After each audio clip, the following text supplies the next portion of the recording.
Hey everyone, welcome back.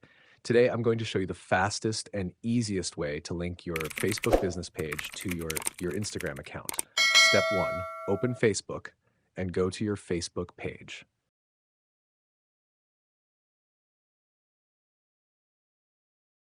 Once you're on your page as admin, go to Settings. Scroll down to Linked Accounts